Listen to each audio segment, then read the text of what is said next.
I'm going to throw this back off of here. And there we go. We are live. Hey, this is Rollo Tomasi. This is the Rational Male. I have a very special guest, a guy that I have been wanting to talk to for a very, very long time. Let me turn this down. There we go. I have with me Hotep Jesus. Is it okay if I call you Hotep, or do you want me to call you by your real name? I know you go by your real name too, right? Hey, I'm whatever you want type of guy. Okay. If you're comfortable with Hotep Jesus, let's do Hotep Jesus, I know that, like, I go by Rollo Tomasi. That is not my real name, but I go by that just simply because, it's easier to do. And I've always had a pseudonym, and I don't know if that's holds true for you as well, because now you've got a new book that's coming out, and it has your real name on the book. So anyways, this is the Rational Male Show. I have with me Hotep Jesus. We are going to just talk about a few things with respect to his new book. We're going to talk about masculinity, femininity, and some things that are kind of pertinent to the discussions that we have on this show. You just got off of Joe Rogan back on Wednesday. Yeah. And if anybody has not seen that, I think that would be something everybody is going to. I thought that was like one of the best shows I've seen on Joe Rogan. You were actually pretty fluid on there, and you were telling me you were kind of a little bit nervous, but it didn't seem like you were nervous. You were just having a conversation with him, and I thought that was really cool. Well, the root of my nervous problem was the fact that I hadn't gotten any sleep. And I don't know if you ever noticed, like, whenever you're like really like tired, like your body's like shaking and all that stuff or whatever. So like my nerves weren't right because I hadn't rested. I was operating. My body was on Eastern time. I was moving like I was on Cali time, waking up like 6 a.m. every day. So I was like, am I going to fall asleep in the middle of this interview? Because I was just really tired. So I ran across the street, and I got, the first time in my life, I got a double shot espresso. So that was my first time having that experience. And I was like, boom, I took that back. Then I got to his place, and I had a cup of his coffee. It's some amazing coffee at his coffee machine. I'm like some of the best coffee next to like my homeboy Maher, like it's right up there, top tier. And it kind of woke me up and got me going. So yeah, it was fun like that. I was just worried, like, did it make you jittery? Were you jittery? Yeah. I think I was jittery. But it was just more or less, I was worried about, how I would come off, and because I'm tired, is my brain still going to function as well as I need it to, because sometimes when you get tired, you get lazy, your brain gets lazy. So I just wanted to make sure I was at my peak self before I went into this thing. And that's where the nerves came from. Yeah. Well, you handled yourself very good, I think. Thanks. So I just wanted to get a little bit of background, because a lot of people, I'm sure there's a lot of people that are in the chat right now who are going to know who you are, but I'm just going to give you a chance to like sort of explain like how you came up. And I mean, a lot of people probably know you from the infamous Starbucks incident. What was that, like a couple years ago or a year ago? About a year ago now. Yeah, that was a year ago. Yeah. And I know you are, you're a tech startup guy. Is that what? That's correct. What I get. And what exactly what do you do? So I think I want to just give you my story in about 120 seconds here, if I can. All right. I left out of high school. I worked in the restaurant business. I left the restaurant business and I worked for Nordstrom in the women's shoe department, making 10% an hour. This was 1998, 1999. So I was bringing home like fat checks at that age, like revving 4 to 6K a month. After you get good, it's closer to 6K, and then I worked for the Cheesecake Factory.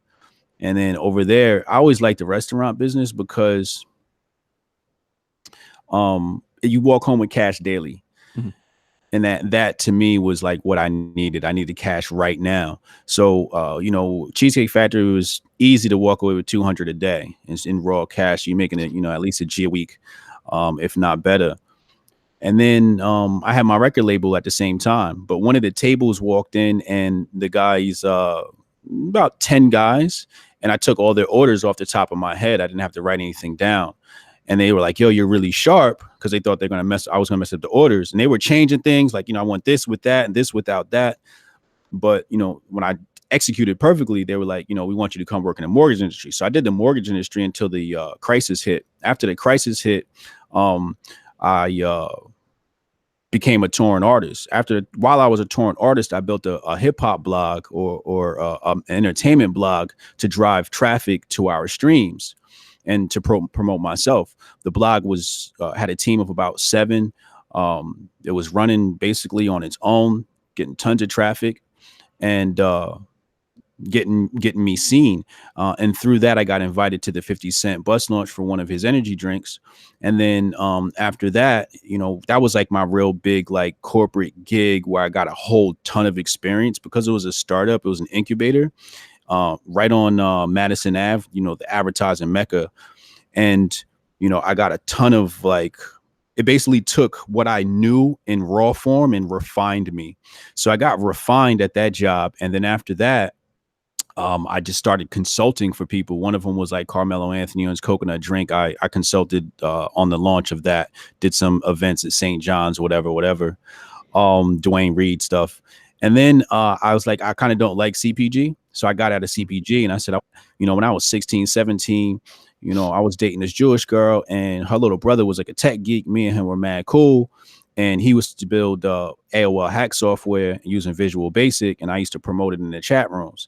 So I was building computers and giving them my dad and selling them, and you know, I was into computers. You know, where everybody was on like Nintendo, Sega, or whatever. I was a PC guy. Mm-hmm. So I always had that tech background in it, and I always said when I was younger, I was like, yo, I don't, you know, the main thing I want to do was I wanted to be the next Bill Gates. I wanted that kind of, you know, power over technology. So at this age, you know, after the whole 50 Cent and getting out of CPG, you know, I said, yo, let's go tech. So I went tech, started studying, and then I started consulting. I've done consulting for over 20 startups, applications. And, you know, so here I am now with the Coinbits app. We're selling Bitcoin, very low rate, $1 per transaction. And doing that automatically so you don't have to think about it. Mm-hmm. And then I have Gifitize, which is our Twitter app, allows you to save GIFs and video from Twitter directly to your iPhone, Android app coming soon. Mm-hmm. But, you know, when I look at business, right, a lot of people like, oh, you know, I want to be a six-figure earner. And it was like, I was a six-figure earner. I was like 19. Like, I know what that feels like. That's not exactly a lot of money to me. Mm-hmm. So, you know, I started looking at this landscape of VC in Silicon Valley, and I started seeing a type of money that's moving on the daily. You know, 32 billion there's nothing to happen in one day for investment. And I started realizing where the money was. So I was like, that's where I want to be, you know, and also where the power was, where the innovation was, where people are changing our culture. It's happening in Silicon Valley. And I was like, I want to be a part of that. Mm-hmm. Cool. Well, that's where you're at right now. And then when did you start doing podcasts and becoming sort of like, you know, yeah, I think we talk about this every once in a while. Like there's this new, I guess it's a job description. It's called influencer. And there's a very low barrier of entry for influencers right now. There's some people who actually have some sort of, you know, I guess the gravitas to be an influencer of some sort, but like what got you into like podcasting? So we have to first define what an influencer is. Mm-hmm. Yeah. All right, check it out. These influencers, especially the ones that come through the low barrier of entry, are reinforcers. Mm-hmm. They're not influencers. They're reinforcers. What they do is they reinforce something that already exists, whether it be a political talking point or a product. So these people may have, you know, tummy tea, you know, IG models do the tummy tea thing, right? Mm-hmm. Cool. All they're doing is attaching themselves to something else and endorsing it. So they're endorsers, right? Mm-hmm. Reinforcers and endorsers. An influencer is somebody like you, right? Mm-hmm. Somebody who comes in, they take a look at the space and they add something new to it and start changing people's minds and start getting people's minds working. And then they forge a new path. If you're not forging a new path, you're technically not an influencer. You're a reinforcer and you're an endorser. Mm-hmm. So, you know, I just wanted to make sure people understood that statement clear. I never wanted to be an endorser or a reinforcer. I wanted to be an influencer. I wanted to influence people's lives to create change. What is an entrepreneur to you? That gets thrown around a lot right now. Everybody says any kid on the street will tell you he's an entrepreneur right now. Yeah, well, people are divided based upon the dichotomy of producers versus consumers. Mm-hmm. So an entrepreneur would be a producer as opposed to a consumer.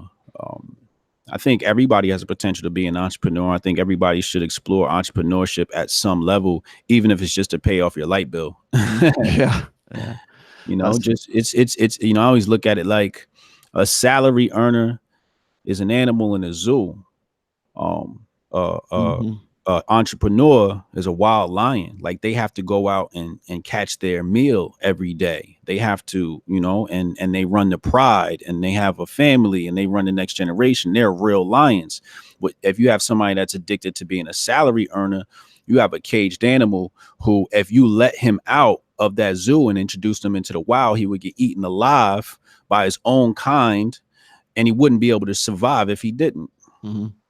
So that's how I always look at that. You know, entrepreneur is somebody that knows how to go and get their own food if there's no job or salary there for them. Right. So somebody who has the capacity to sort of like improvise and create, create, of course.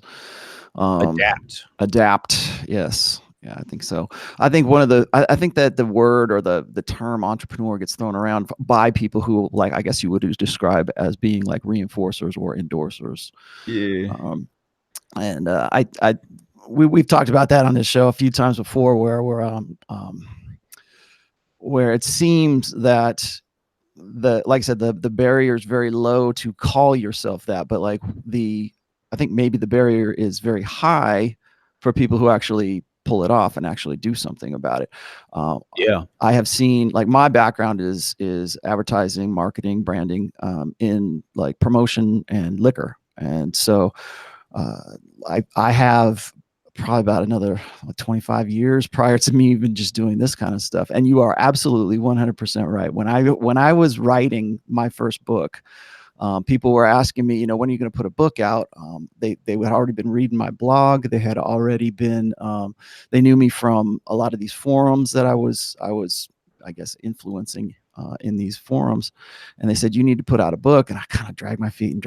And then I have greyhounds. I have 3 greyhound dogs. I reconditioned these dogs, and they're very expensive. And so I said, if I get a book out, I'll have some money to like take care of these damn vet bills. And that's exactly what you were just saying. It's like, you got to go out there, and if you are motivated enough to go and do something like that, you will actually go do that. So how did you get into to podcasting, and what is the background with you and Uncle Hotep? Yeah, so when I was on Twitter, you know, of course, I was a touring artist, so I was using it for that, right? Using it to promote that brand. I was using it to promote my blog. But then I got out of the music industry. I was using Twitter in a very spiritual manner, like trying to get a certain message out and enlighten people. So it became more or less a hobby now, right? I guess you can say something you just kind of like do on the side. So that's what Twitter is to me. It's a way that I can communicate. It's not like the end all be all of me. Can you repeat the question one more time? I just want to see how you got into like podcasting. Right. What you did, how you got with Uncle Hotep. Right. So my tweets were inspiring people, and one dude, I think his name's Justin something, but he said, yo, you should get a YouTube channel. And I'm like, I'm not trying to be no YouTuber. That shit's corny. He was like, no, you need a YouTube channel. Just say what you're saying on Twitter, but a YouTube channel. And at the time I had an anonymous Twitter. Like I changed my @name. It was anonymous. I was like, I didn't want to be, you know, me. I wanted to be Anon. And he was like, nah, create a YouTube channel. So then I was like, after a while, I just thought about it. And I was like, all right, cool. I'm going to make these like series of videos where I get these thoughts out of my head and flushed out.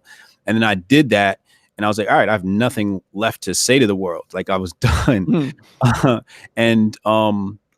You know, Uncle Hotep's channel was growing, blah, blah, blah, blah. And, you know, people were asking me for content.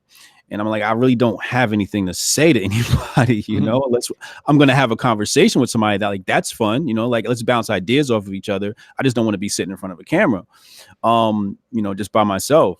it's just kind of corny to me sometimes, unless there's something to be taught or a specific lecture. You know, I don't want to be one of those guys out here that's like, oh, you know, here's the hot story of the day, let me go cover it. That's not for me. Like, that's not what I want to do. You know, not to say there's something wrong with it. That's just not what I want to do. So I saw Diamond and Silk, how they were moving. And every time I saw Diamond and Silk, I saw myself and Uncle Hotep. So I was like, man, it would be dope if we did that. And I kept saying that to myself, because every time I see him, I'd say it to myself. And I was like, why don't I just ask him? So I was like, yo, Unc, you want to do a show together? He's like, yeah. I'm like, dope. So then it was just like, so like that's now like the thing that keeps my YouTube account active. Otherwise, I wouldn't have anything. Probably wouldn't be on. Yeah. And so how long have you been doing that? When did you get back into that? Hotep's been told you just finished a year. Mm-hmm. One episode ago, last week was our 1 year anniversary. Mm-hmm. I think I've been doing a YouTube thing since maybe 2012, 2013, 2014. Hey, see, you were one of my follows before all that happened. And I'm like, when did this all happen to? Yeah, I've been following you for a while. You know, I saw the Rational Mail. I saw the book cover, and the book cover just made me feel like whoever wrote this knows what the hell they're talking about. And then I was reading the reviews, and then I would read your website, because your website has, you know, duplicated information on it. So I was just going through the archives, and, you know, I remember the day I did it, I spent exactly 15 minutes, and I just was like, I investigate people, and I investigated, and all I did was look at the topics on your website, and then like some of the things you're writing about. I was like, yeah, I'm gonna follow this guy. Yeah, I got it. I mean, you want to talk about the spiritual side of things here? It's like my fourth book is actually going to be about religion. It's going to be the red pill in religion, and I'm not going to call it the red pill. It's just going to be the rational male religion. It's going to be I never really set out to make my books like a series of books. I was just going to put out that one book, like my first book, and just leave it at that. And a lot of people give me grief about that because they say, well, you know, the type is too small, or there's some typos in there, or this is just stuff that you had on your blog. I'm like, yeah, you're damn right it is. That's what I've been doing for the last, you know, 7 or 8 years prior to me putting that book out. And I thought that was going to be the only book that I would ever do. And I just did it for gravy money because I just needed to have some extra money for the damn vet bills. Right. And then it really exploded into what guys are calling the red pill Bible, or the Bible of the manosphere. And that's what everybody's, you know, reading. And then I came out with the second one because people kept asking me about, like, I wish I would have had this information before I made all of these really bad decisions in my life. And before I wish I would have known this stuff before I got divorced, or before I got married, or before I had kids, or before I decided, to move across the country to go be closer to my girlfriend who ended up breaking up with me, those kind of things. And then my side of it, and I don't think people really appreciate this, but my whole side of it, like the thing that got me into it is that in 2003, my brother-in-law hung himself. And he did that because my sister-in-law decided she wanted to get with a millionaire, and she wanted to change her ship had come in, and it was time for her to change her life. And all this stuff that was swirling around at that time. And I think I really wrote more during that time just because I was trying to sort things out for myself. I kind of like what you were talking about, like when you were going on YouTube to sort of understand, or just to get these things out of your head. And I started doing that, but I did it in forums, and I started just I just had these conversations, and I got really kind of fascinated with the pickup artist industry, because a lot of these guys, the early pickup artist guys, like we're talking like Neil Strauss and Mystery and some of these other guys, all the guys that were in the game, I was following, and I was sort of figuring, sort of picking apart why it is what they did was working. And I was just fascinated by the whole thing. And because I was studying psychology at the time, and I was also I was finishing up my BFA. I have a BFA, and I've got a BS in a BA in psychology and behavioral psychology. And I did that originally because I wanted to understand my clients, and I wanted because I was doing freelance graphic design back then, and then I got into doing art direction, and then I got into I actually started working in some real companies at that time, like multi-million-dollar companies. And then I was art director, and just things kind of just snowballed for me in that respect. But I did that because I wanted to understand the personalities that I was working with at the time. And then but at that same time that I was at I was finished. I went to school much later in life than most people do. I was in my early 30s when I was in college, and I just decided that I wanted to explore more about this behavioral psychology, because that's what I saw happening in the pickup artist industry, and I was curious to know why what they were doing worked, and then that just opened up a whole new world for me. And I just had all these conversations. And one of the things I think is really important right now, and I don't know if you touched on this or not with Joe Rogan, but right now we're living in an era where, like, guys like me and guys like you, this is the only time in history like we could exist, because we have tools like YouTube, or we have tools like computers, or I can remember trying to put out a gaming podcast that, like, back in 2007, 2008, and we didn't have YouTube. We just Right. if you wanted to go live, but again, the barrier for entry into that was a lot. You had to have cameras, you had to have special software, you had to put everything into, like, Adobe Premiere or whatever you were using to do your editing and that kind of stuff. And just producing something like that took a lot more. Now, just like right now, I can come on here, start a channel on YouTube, and I'm almost wondering if it's not too easy to do those things right now. That's why I was asking you about, like, entrepreneurship and all this other stuff, because I don't think that people really understand that just because anybody can start a YouTube channel now. Anybody can do this. And I think you talked a little bit about this with Joe, is I think that a lot of people see that they want to become an influencer. They see it as sort of a job track. And I have a lot of friends who are quitting their day jobs right now because they want to do this full time, or they want to be a life coach, or they want to be in some way. I don't know. I think I'm fairly sure there's, like, guys that want to be like the next Tony Robbins. It's what we call success porn, right? Yeah. Like, you can be successful, and here all you got to do is follow these steps, and here's a template blog, and come to my seminar, and plunk down $4,000 or $5,000 for a weekend, and I'm going to tell you how to get rich online. Right. And that right there has become sort of a industry, a sub industry of an industry, which is, okay, now you can go on YouTube. Or it's like one of those things where, like, back, you probably know this, back because you were in the mortgage thing, people were flipping houses, and then it became about the business of flipping houses. Right. And so how to teach somebody how to do something like that. So do you see more people wanting to become, like, influencers, or want to sort of be, self-appointed, I guess, endorsers or something like that? Because that's what I'm seeing right now. I see a lot of that. Mhm. I definitely see a lot of it. I don't think it's good either. Yeah, I think it's dangerous, to be honest with you, because when you're talking about, like, getting deplatformed, if you go and you switch over from being what you were in your daily life, and yeah, I 100% agree with you. I understand why people want to get out of the cubicle farms, and they want to get online, and they want to do something a little bit more, and so it's a little bit easier to do that now. But there's a risk that is associated with that. So when you start podcasting, or you start writing, or you start blogging, or whatever it is that you do, you then become dependent on appealing to an audience all the time. And yeah, that's why I tend to, when I notice that you can get locked into what your audience wants, I said, well, let me just immediately break that. Right. So I do like shattering things. I'll say, things that I know people won't agree with. And I say things that I know people will unfollow me afterwards. And sometimes they might be disgusted or whatever. But I do that because I don't want to be chained to you. Like, no, I don't have to cater to you 24/7.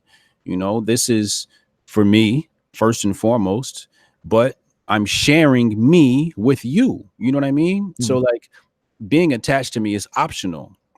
But what you won't do is try to tell me how to live my life on this free platform. I can see if you were paying, it's like, okay, I listen now, but you're not paying me. You don't pay my bills. So you can't tell me what to do with my channel.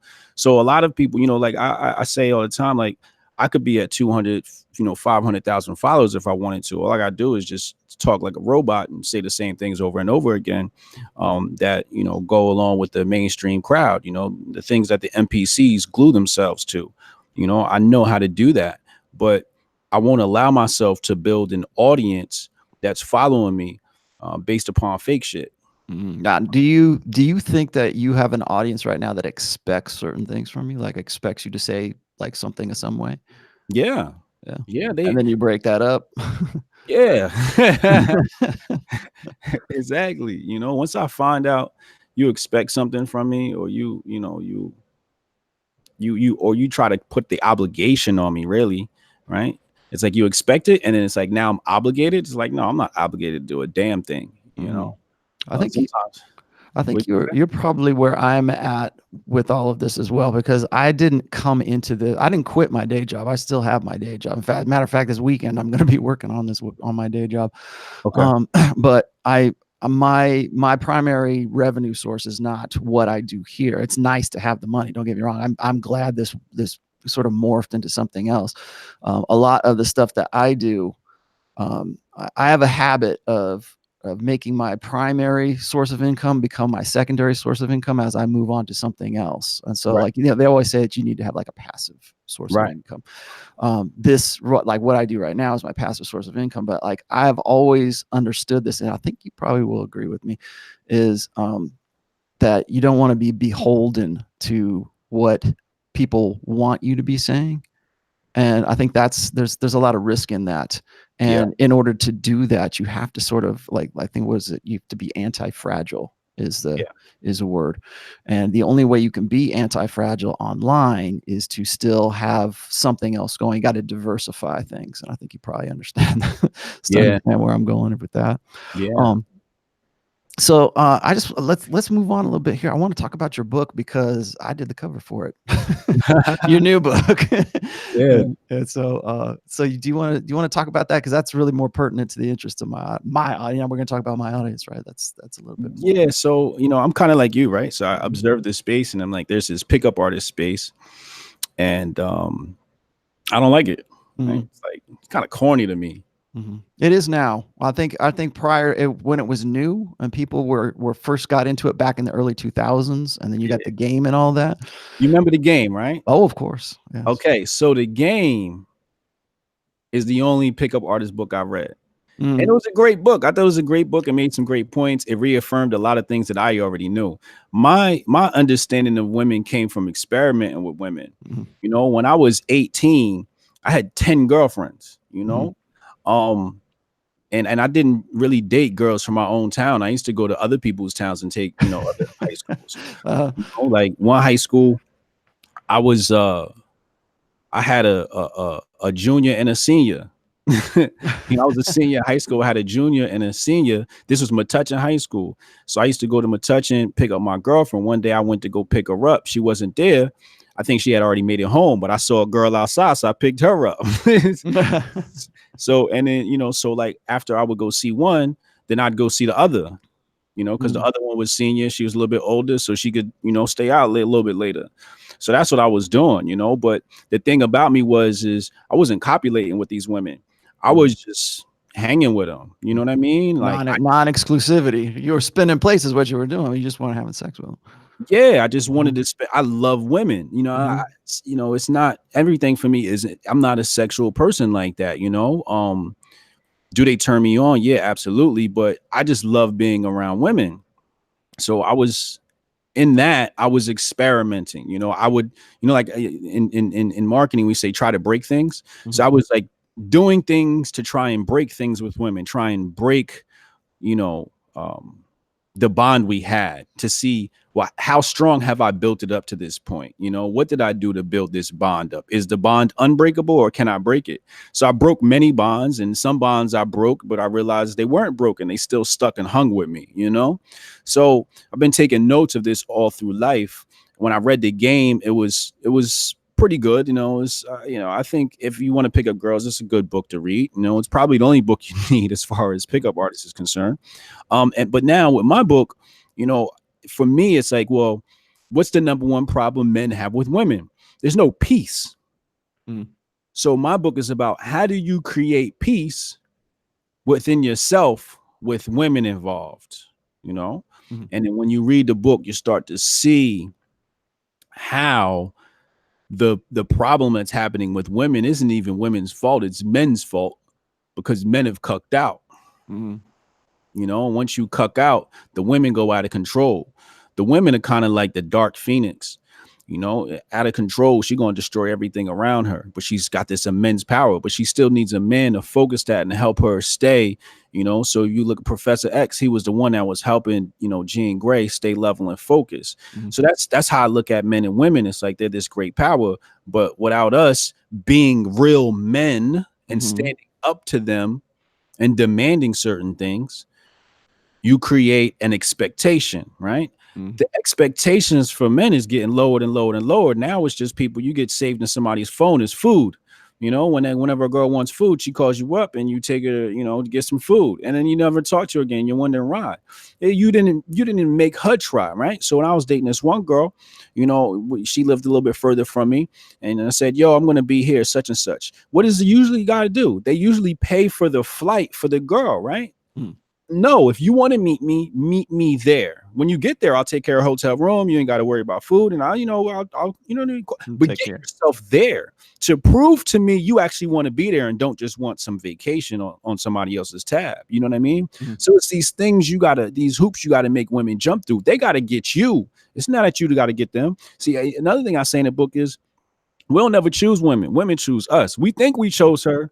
No, she chose you. Mm. Women are hunting. We're not hunting. We think Yeah. we're hunting, but we're the prey. Yeah. Well, that's cool. Like my background as far as women is concerned is I've people always going to say, well, Rolo did everything right, or he's this kind of lesser alpha guy who's I've been married for coming up on 23 years right now. Mhm. But prior to that, in my teens and my 20s, I came up in the Los Angeles heavy metal scene back in the day. And Gotcha. so my game at that time, and I'm a little bit like you in that sense, like I didn't have a cell phone. You had to sort of figure things out on your own. There was no manosphere. There was no, pickup artistry or anything like that. And it took me a while to figure those things out. And I had to learn some very tough lessons back then. Because when I was coming up, when I was a teenager, I was very much a beta, very much blue pill. Right. I believed a lot of this sort of Disney idealistic romantic crap about women. As oh, she's my one, she's my soulmate, that kind of shit. Yeah. And so you believe that, and you make decisions based on that idealism. And men are idealistic as it is. I think you probably agree with me on this. Is like men are interested in affecting their will on the outside world. We Right. want to. It was Steven Pinker who was saying, like in his studies on like these gender differences between men and women, men tend to be more interested in things, and women tend to be more interested in people. Okay. And so the way that I look at it is this way, is like, I believe that men are naturally born with a sense of idealism, like what is possible. That's why we look at something and we go, okay, here's a river. I wonder what it would look like with a bridge, Right. across that kind of stuff, where you want to affect your will on the world kind of thing. Whereas Right. women evolved into, being a little bit more, collectivist. They need to look at each other across the table. They'll get together so that they can have their moments to talk with one another. And you mentioned something about that on Joe Rogan the other day. I thought that was fantastic. I might want to have you talk about that a little bit too. But when you're talking about how women talk, I believe that women talk and men do. And so when we communicate, it is when we're doing something, when we're building something, we have a project to work on. We exchange information, and then maybe we make sort of a connection as a friendship kind of thing, where women get together just for the sake of communicating, because that's just the way that they are wired. So when I was younger, when I was in 19 up until I was about 23 or 24, that was my scene. Was I would go out, I would play in various bands, and I could go out and I could pick up a girl any night that I wanted to, and I could be done with it. And so I got my notch count kind of. It's funny. It's like people want to say, "Well, your notch count's only 40. You don't have that many." And I'm like, I used to think that was a lot until I met some of these guys in the pickup artist community, and they're like in the triple digits, and I'm like, well, gosh, I wonder if they'll take me seriously. Right? Yeah. So a lot of my background comes from that experience, from personally experiencing women, and then also working in the liquor industry. Also, I work with some very attractive females. I've always worked with young females throughout my like when I'm working for casinos, and we're working for liquor companies I'm doing promos and stuff like that. Yeah. Every day, or well, every week on a weekend, if I'm doing a special event or I'm doing a martini fest or whatever it is that I'm doing, Right. not only am I choosing the women that I want to work with, but I'm there taking notes. And I've done that for almost 15 years, where I'm taking sort of mental notes while I'm in like I'm a student. I'm like a student or a professor, I guess, of like watching this kind of happen. You know, Yeah. it's like we are watching the behavior and everything else. And a lot of the stuff that I've written in my book has been because I've watched all this. Now, the thing also about the game, when the game came out, I thought it was great, but it wasn't the book that I really wanted. Right. It was entertainment, and it was very entertaining. You know, when you're reading about Courtney Love and Tom Cruise and all of these personalities that are in there, that was pretty awesome.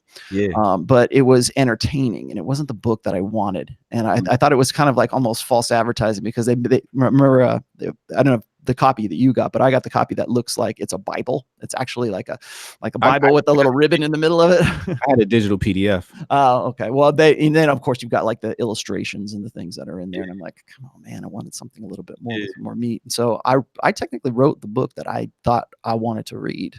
Gotcha. And that's how that worked. So your book is titled. Let me tell you the story real fast. Go ahead. Right? Go ahead. You reminded me of something. This story is cool as hell, right? This is going to be classic. I'm going to talk about this years from now. It's just funny, right? So I was on, this is when MySpace was hot, and, my page was popping. I had a crew. When we were young, we had a crew. So everybody's page was popping. We were all moving cohesively. So we're really popular. And this girl hit me up, and she was like, yo, it's my birthday this weekend. I want you to come hang out with me. Random chick on MySpace, right? And I was like, I checked her out. I was like, yeah, I kind of, pushed her off, right? MySpace. Yeah. So she comes back later, and she's like, I'll pay you. Right. Okay. And I was like, my first instinct was like, ew, like, you're going to pay me? Like, it was like almost like an insult on my manhood. I can't let no girl pay me. You know what I mean? But my pockets was saying, bro, we need that money. Right? So the pockets won. So I said to her, all right, no doubt. How much? And then she was like $100. And I was like, yo, this gas is kind of expensive out here. It's like, I'll cover your gas. I thought about it, I'm like, I'm still being a scumbag because she's paying me. So I was like, just give me the $100. It's fine, right? So I go and I pick her up, and she's like 6'5". Oh God. And I'm only like 5'10", right? So 5'11" with boots on, right? Not even 6 foot. And she's like 6'4" or something like that. And I walk in the house, and I'm like, whoa, that's a huge bitch. Right? So then she's like, all right, let's go. So we walk back to the car, and we're supposed to go like hang out. And I had my she said, bring my homies with me. I could bring my homies with me. So he's gonna hook them up with, her girlfriends. So we go to this one when Jay-Z had the 4040, I think on 25th Street in Manhattan. So we go to the 4040, and when we get there, both of her friends are sexy as hell. And I'm at the bar, and this tall chick is like grinding up on me. I feel mad awkward. I'm just like, I'm dancing with this huge woman, and she's like backing her ass up on me. And I'm just like, I know I look crazy. Everybody's looking at me. And then my homeboys are funny as hell. They're laughing at me, waving at me, dancing with the two hot chicks, laughing at me. I'm like, oh my God. So we finally leave. I'm like, oh, thank God. This is the worst shit ever. We get back to her house. I pull up. I leave. The car is still in drive, right? She's like, can you come upstairs? I'm like, wow. Damn. So I wanted to be like, nah, but I'm like, you know what? I'm going to go upstairs. She probably just want to talk, right? So I'm like, all right, fine. So I'll park, go upstairs, go in the room. She just starts getting undressed. I'm like, oh. So I'm sitting on the bed looking like a scared child that's about to get a whooping. I got to get out of here. So she lays down on the bed, and then she looks at me. And I'm just like looking at her like, oh, like tonight was fun. Like I'm just trying. It's time for me to go. Yeah, right. For my out. So then, I don't remember the dialogue or anything like that, but she basically, wanted me to like, mess with her or whatever. Mm-hmm. So I start, playing with her labia and all of that. And then she pushes my hand out the way. She's like, I could do that myself. Right. So she literally sat there in orgasms, and I'm just sitting there watching her like, oh, she's dead ass serious. So she orgasms and she goes, yo, now I'm ready. I was like, yo, I gotta be out here. So I fucking bounced and left, yo. Oh my God. Never saw her again. Worst experience ever. But she did pay me. So She gave you the $100 before you left. Oh my God. Yeah. Yes. You're talking about like how maybe it's just the generational thing right now, because like you and I came up, I think, in a time period where we had to, if you were going to be good with women, you had to figure it out on your own. There was no community of guys. It was just sort of trial and error kind of thing. And you had to actually want to do it. I think probably since you were in the hip hop community, you probably had, I would presume, a similar experience to mine. I can remember, this was my game. I'll give you a story too. This was my game back in the day. Is when I was playing it. I was playing in some semi-professional gigs at that time, and I can remember I could go and play a show, and I'd be before the show would start, I would go, and we were done with sound check, whatever, and so we could go socialize, and that's really the whole thing you're doing, because it sure as hell wasn't for the money. Right. So I would go and find a girl, and you start talking to her and everything. And what I would do is because I was dirt poor at the time, and I might, if I couldn't get a girl to like buy me a drink at that time, I would just buy one drink and nurse the whole thing the whole night. So I was pretty much sober the whole night as it was. So what I would do is I would would find a girl that I liked, and I would start talking to her. And you're like, you're in the club and you're trying to talk, and in each other's ear, so you kind of have to get a little bit closer, kind of thing. Yeah. And I'd be like, in the middle of it, I'd be like, oh, my band's I gotta go play this gig, the set right now. Watch my drink for me, right? And so I would go up and play for 45 minutes to an hour, come back, and if she was still there watching the drink, I knew it was on. I knew that was. I knew. I'm like, okay, we're going home. This is a chick for me tonight. So that was my game back in there. I'm sorry, you were gonna say something? No, I like that. That's slick, man. That's how you got to do it. You got to learn. Yeah. Women have to be tested. They have to be tested. You know what I mean? That's a lot of what I talk about in my book too. But you gave me another story, right? So there's this in hip hop culture, this movie by Bill Bellamy called How to Be a Player. You ever heard of it? I've heard of it. Yeah, I haven't seen it though. It'll go on my Netflix queue now. Yeah. Okay. It's hilarious. But I'll be lying if I say I didn't pick up a lot of my game from that movie. It even had Goldie the Pimp in the movie. You know what I mean? So it was a lot of game and gems being dropped in that book. Like you said, what was it for the Black community? For me personally, I don't know about the Black community, but for me personally, that movie gave me so much game and things to try. But it's a lot of it's unhealthy, right? Like in my book, I'm talking about like healthy game. You know what I mean? A lot of How to Be a Player was just like toxic game, right? But so you reminded me of the story in Miami, right? So in How to Be a Player, what they basically say is when you're dealing with a group of girls, you always talk to the least attractive one. Yep. Right. So I was in Miami. I was a touring artist at the time, and all my homies had left. My flight was the day after. And, I was like, fuck it, we got to make the best of the day, dolo. So I'm walking down the street at night and I see these group of girls.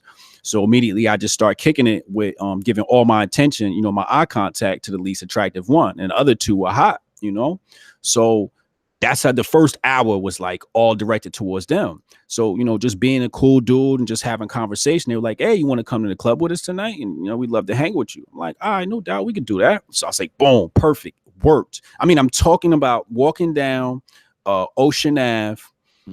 Girl, you know how the restaurants are sitting and everybody's like outside. A random group of girls I just pulled up on, and it was just happened to be that fourth chair open. 3 of them, one of me. It was perfect. So I go back to the hotel room, get dressed, whatever. It's time to go to the club. Text them. They said it's still a go. I was like, oh, shit. All right, boom. So we go to the club. Now we get to the club, and I'm feeding my attention to the girl I want. And the other girl, I guess she really thought I wanted her. Man, don't you know I made that girl cry, bro? I Oh man, that's why I'm saying like the how to be a player stuff sometimes is toxic. Right. So, like, You gotta be an ethical player, right? Is that how it yeah, but the thing works? is, I ruined it for myself because now they're worried about their homegirl crying. So the night kind of got ruined. Mhm. I Yeah. was like, oh, That is like not hitting on, but like talking to the least attractive of a set of girls is pickup artistry 101. It's yeah, just that's what you do. So your target is one of the girls that's in the group, but you have to pivot to that. And that's the tough part. Just like what you're talking about is you want to pivot to that one girl, but like there comes a point where sort of like the least attractive friend realizes that she's not actually the one. And so yeah, you can get some bad feelings for that. There's ways around that, but yeah, I understand what you're talking about. yeah. That's old school. That Yeah, is it really is, you know, old school. it's basic stuff. The thing is, the girl you want, you can never give attention to. You know, you almost got to act like she's not there because everybody Mhm, is acting like she's there. She's got eyes all on her. mhm, So you got to be the one dude that hasn't even looked her direction. You know what I mhm. mean? Yes. Um, Yeah, you I- have to get her to qualify to you. That's how it works. yeah, you know, a pimp asked me. I asked the pimp. I was like, "Yo, you know, um, because I'm just like, you never spoken to a pimp before. I'm like standing next to a real live pimp, and I'm just like, you got to ask him for some game, right? You know. Mhm. So I said, yo, give me some advice on picking up women. He was like, don't look at them. And saying, I'm like, I figured, you know, I'd get like this whole long, you know, dissertation. No, that's all he says to Just me. something simple. He Yeah. said, don't look at them. And I was like, it was simple yet profound. And he just had me sitting there looking like I'm waiting for more, but then like as I'm thinking about what he said, it's just sinking in deeper and deeper and deeper and deeper. And then I'm just like, it felt like a whole minute went by. And I'm like, yo, you're right, you know? So like that's the thing, right? You can't even let her know you interested. For example, when women hit on me and I wanted to stop, I'll flirt heavily with them and they get disinterested. Yeah, because you're giving them because the dynamic shifts. It Yeah. shifts from like the one who's qualifying to the other. Like if you are qualifying to her, and she's like, "Well, who else could I get that was better than this guy?" Because Mm-hmm. if he's going to qualify to me, then who else is better than this guy? I mean, that's also what I talk about a lot is hypergamy. Is what is he the best that I can do? And when I talk about hypergamy, at least really recently, Uh-huh. I've been talking about it from the perspective of being in a relationship already. Like guys will always say, "Well, why would I ever want to get with a girl because she's always going to look for the next best guy who's better off than me." I'm like, well, there's a lot of variables that make a woman able to even use you as a prospect. Right. So, but I You don't really cover it too. Yeah, exactly. I don't really cover it too much from a single sense, and really that's what you're talking about right here. Is like when you are qualifying yourself to a woman, yeah. that's the thing she's thinking of. Well, if I got this guy, what's the best? What's the next? And this guy's good looking, right? He's qualifying himself to me.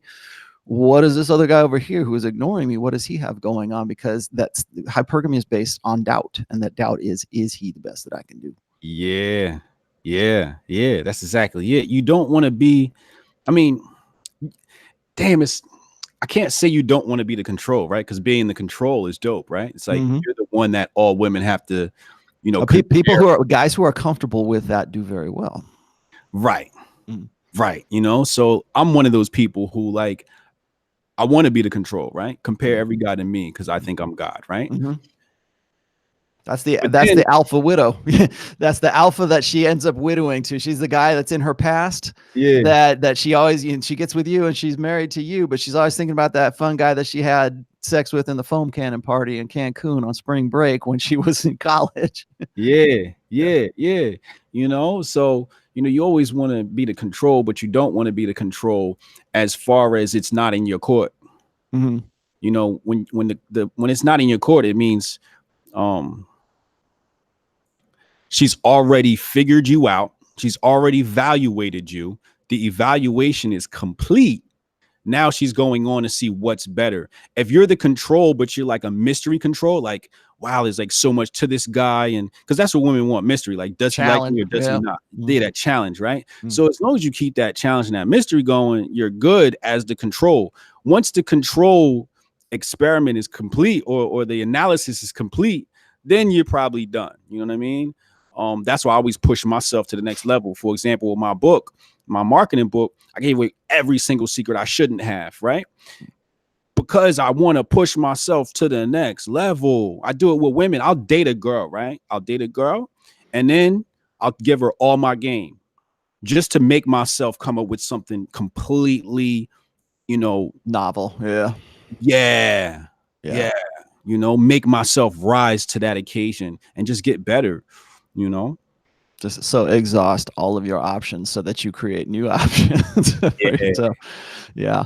Well, okay. So, give him the title. Give me the title of your book again, or I'll let you do your plug. Help title it, right? Yeah, I did. The laws, was it Immutable Laws of Masculinity? I don't even know, bro. Is that what we're calling it right now? The Immutable Laws of. Let's explain that really. Sure. Like, why don't I know the title of my book? First of all, I don't care about the title of my book, and that's counterintuitive. Like, a lot of people say you should care about the title of your book, you should know it, tell people SEO and copywriting and all this stuff. And I'm like, the way I look at it is the meat of what's inside my book is like it's crazy, right? So the book's with the editor, and it hasn't been in my mind since I finished writing it. You know what I mean? My mind is, like I said, I'm in startups. So yeah, I'm in startups. So it's like we have these Bitcoin problems that we have to figure out. I have the Jiffitize app. These kinds of things are in my forward mind. This book to me is a hobby. It's like this book is like my gift to people. It's like, here, bro, I had this like laying around. It's gonna fucking change your life. You know what I mean? But I'm gonna pull up the cover here. The Immutable Laws for Masculinity. I got it right here. Hold on. Let me throw this on. Because hold up, I got it. Men need a certain structure to their life when dealing with women. There you go. And that's what this is. It's up. Yeah, I got it up right there. Yeah, the unbreakable rules of masculinity, and we got Hannibal Barker there. Yeah, you changed that. You changed that from Hercules to Hannibal. Tell me why you did that. Why did you want to do that? Heraclitus. Yeah, it was very racial. When my designer first did the cover, he put Heraclitus on it. And I'm like, man, I don't know if I want a white man on my book. Right? And then, but I was like, that's like stupid, right? So I was like, I don't care like who's on the cover of my book. Like I said, like, why am I married to this cover of the book? Why am I married to the title of the book? I shouldn't be married. Just put it out. It's what's inside that matters, right? Then I got an email from somebody because I sent the cover out like A/B testing in my email list. Like, what do you guys think about this cover? And somebody goes, "You gonna put a white man on your book?" And I was like, "Damn, all right, fine, yo." Like, like sometimes like things just keep hitting you because it might not settle with you later on in life. So I was like, "Can we put Hannibal Barker on there, yo, just to appease my inner spirit, my inner racial supremacy?" Yeah, what's funny? What's funny is when I did the third book, I did Positive Masculinity was my third book, and people like that was my working title, and it ended up becoming the actual title of it. And people hit me up and they're like, "Why are you calling it Positive Masculinity? That means that there's a negative masculinity, or that everybody wants to suddenly have an opinion on what masculinity is." And I'm like, I'm glad you think so, because you're going to really enjoy this book, because that's exactly what I talk about in this book. Everybody's got an opinion, man. Everybody wants to tell you how you should do your thing. Yeah, and even with the book cover, I wasn't even sure, if I wanted somebody on the cover. I love your book and how there's no graphic image that says the rational male. I love that approach much better than what we have now. I might, after this podcast, I might say to you, remove him completely. Like, we'll do something. Not do something else, just remove them. How does it look like with it removed? You know what I mean? Or just lower third with the title, I don't know. But yeah, I just love stuff like that. I'll tell you about the cover of my book. The reason that, I'm a designer by trade. So I actually started, and I did this backwards here. And here is some advice to people who want to get into self-publishing. I made a lot of mistakes in the very beginning, and everybody knows that too, because I still have to go back and do a second edition of the first book because of all the typos and everything else in there. But I wanted to. I went backwards. I wrote the book, and I wrote it in my design program. So I'm doing it in I think it was Adobe Creative Suite or something like that. Something. And so I built it in that because I wanted to see how it would flow, because I'm an artist, right? I wanted to see I wanted to see where I was going to place, the different fonts, and I wanted to make sure that this is what a chapter header is going to look like. And here's what It's a science to it, yeah, right? I wanted to look at it, and I wanted to see it in my face before I put it out there. And I thought all I was ever going to do was do a print book, a physical print book. And then everybody says, well, you need to have a Kindle too. And I'm like, God damn. So what I had to do is I had to go and copy out all of the text that was in the print book, put it into a format that was easier to read in Kindle. And I didn't even know I needed that. And then later people said, well, now you need to get an audiobook on Audible for this, because people, men don't read, they listen to things, like they'll be at the gym and they want to listen to what you have to say. And so, Right. So then I went and I had to do that. Now that's my process with the second and the third books. But like my intent with all of my books is to make them look like an actual book, because just as we were saying before, when it comes to like the barrier for entry into this new media, self-publishing is one of those new medias. So anybody can be an author right now. You don't have to go through like Random House or Penguin Publishing or any of this other stuff. It's nice if you do that. Maybe you get a little bit more on your royalties, but you don't have to do that. And a lot of people know that. That is one of the reasons why Amazon owns 87% of the publishing industry right now, because that's what people do. They go, hey, they don't even need an editor anymore. They just go and they just put out whatever it is that they want to do. Now, it's better if you do have an editor, as I've learned by myself. But I from the beginning, I wanted it to look like a book, because now that I'm, getting involved with more self-published authors, I'll look through the book and they do it the opposite way. They think they're okay. We're just going to do a Kindle book, and people are going to, electronic book, and people will read that. And then a print book is always kind of like maybe an afterthought. For me, the print book is first. And that's another, boy, this will get you. That's another thing that's very, very important to me, is like I make the least amount of money on my print books, because that's the lowest royalty that I get.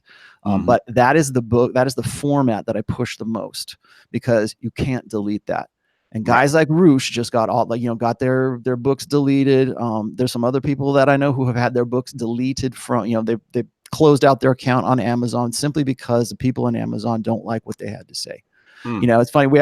I was making these comparisons, like when Roosh got all of his books banned from Amazon. I was looking through Amazon's book catalog, and I came across, I remembered this from reading an article about it, but there's this one woman who writes pornography about Bigfoot, and it's called Come For Me Bigfoot. And it's a series. It's not just one book. It's like 10 books, because it's that popular, right? And it's pornography for women, and it's called Come For Me Bigfoot. And the woman was making something like $30,000 a month off of just that one book. And I'm thinking, damn, I'm in the wrong. I need to start writing, what do they call it? Xeno porn or something like that. It's like, there's a monster that comes and has sex with them. And I'm thinking that is okay on Amazon, but to talk about intersexual dynamics from a more masculine perspective is not. That will get you banned. And that is kind of a frightening thought to me right now. Now, I always promoted the print books because that's what I was most proud of. Now I'm promoting it because I need people to have those things in their hands, because I don't know how long, any of us are going to be around. We were just talking about deplatforming yesterday on Rogan. But I know it's scary. I knew that was the case. I knew Amazon. All right. So in the movie, the movie and the book Fahrenheit 451, you familiar with it? Yes. Yeah. Okay, book burnings. Yep. They burn books, right? So what does Amazon call their products? Kindle. Kindling. Yeah. Right? That means fire. I didn't even think about that. That's true. And what's the other product they have? That's related to fire. It's Kindle and it's Fire Stick. That's the thing you plug into your TV. So you Fire Stick. You see, so when you take books and fire, they're letting you know we're gonna burn the books we don't approve. Oh man, I didn't even think about that. That's true. This is what I thought about when I first saw it said Amazon Kindle. I was a Boy Scout, right? So it just took me back to Boy Scout days where we start fires using kindling. So as soon as I saw the word Kindle, I was like, doesn't that mean fire? Then I looked it up to verify myself, and I said, yo, I mean fire. I was like, oh, Amazon about to start burning books. I saw this like 10 years ago, but maybe because you know, my mom was so close to high school and reading that book, and that book touched me so much that maybe that's why it was so fresh on my head. And a lot of people don't pick it up, you know, but that book was like, it was like Orwell to me at that time. But yeah, yo, that's what Amazon's here to do. They're here to burn information they don't agree with. Yes, I know. The boundary has to be pushed. Yeah, and I think we're seeing a lot of that sort of ramped up. And I mean, we are now in the election season. Let's be honest. We're 6 months into this year, and I think that what you were talking about as far as with Google and everything with Joe, that is. That's some scary shit right now, because a lot of like what we were just talking about before, how that barrier to entry is so cheap. The barrier to exit is also just as cheap, so they can kick you off just as easily as they can put you into it. So yeah, be careful what you are making yourself financially dependent upon these days. So in the book, in the damn it, now I'm gonna have to go grab it again. Yeah. In the book, Unbreakable Rules of Masculinity. What are the unbreakable rules of masculinity? Is it like a list of them? I've skimmed through like the very first part of it. Let's see. Well, the book starts out with the exegesis of the inverse correlation between attention and reciprocation. So I go into that whole dynamic, what we talked about before, about not giving women attention, right? So chapter 1 is every compliment is a stab. Social thirst is a mental disorder. A man with options is, what does it say? A man with options is a desired man. Don't give her your time. Learn to create distance. A man isn't a man until he's a gentleman. You come first. Equilibrium is your power source. Talk, don't cook rice. Women are the apex predator. She don't want to be saved. Demonstration defeats explication. Lonely men get no love. Hate is love. Never argue with her and how to win an argument with her. Choose money over her. Learn how to pick on. A weak man is no man. An empty sack makes an empty man. Turn down the yoni. Never ask her out on a date, and say no to soy is the last chapter. Now, why did you write that? Why did you feel the need to write all of that? I have sons, right? So yes. When we're dealing with our boys, we always think about how do we set them up for the future? Like, God forbid something happens to me, how do we set them up for the future? So I'm thinking about now, like, if I was to give them a guidebook to women, what could I give my sons? So it was like, son, this is how you need to think about women. But the thing is, this book is supposed to just make you a complete man. A stoic man. A lot of people like to say stoicism. Well, this book, if you're a stoic, you'll love this book. If you love stoicism, you'll love this book. But it's just teaching you how to be stoic. Now, was your father instrumental in your life? Did he teach you this kind of stuff, or was your father around? Oh yeah, he was instrumental, man. My dad is my God. Really? Yeah, my dad is my God, man. Sometimes, my dad would come down really hard on me. My girl would be like, yo, why you let him talk to you like that? I'm like, yo, that's my dad. Like, me and my dad have a different type of relationship. Me and my dad have that, like that African, that island. My dad's from the island, right? My dad's from Jamaica, and he's a military man. So, their dynamic is very, it's almost feudal, where there's the king and then he's raising the prince, but he raises the prince very harsh, very hard and crude. And his love is shown in unusual ways, right? My dad spoiled me when I was a kid, but he was really hard on me too. But he's my God, man. And dude, when I was a kid, I used to call him MacGyver because, if you ever watch the episode of MacGyver, he always finds a way, right? Create something, improvise. Yes. He's improvising and adapt. Yeah. And that was my dad, like no matter what was, he was an electrician. So he maintained our house. I helped him build the basement. I helped him on construction sites, all of that. So I got, I got a lesson in that. Some dudes out here can't even change a tire. I was changing the oil on my car like religiously. Like I didn't take it to the place. I changed my oil. We jacked it up in the garage and I changed my oil. They don't know to change the oil filter. They don't know how to change the tire. They don't know how to do a lot of things. You know what I mean? So I had a man's man as a dad. And and he is the best thing that ever happened to me. I always said if I didn't have him, I'd probably be like a drug dealer or somebody locked up in jail or something, because I dream so wild that if I didn't have somebody that would bridle it and tell me I could do anything and it doesn't have to be illegal, I don't know where I'd be. But my dad is like, oh my God, like he's like, yo, A it's, good influence on you. Yeah. I See mean, that. I think. I look at him, I always say like, I can't feel that dude's shoes. Yeah. Yeah, I hear you. That's good, man. It's because that's a very rare story right now. And like Yeah, when you were talking about how you learned to pick up women in the clubs, and your background and my background as well.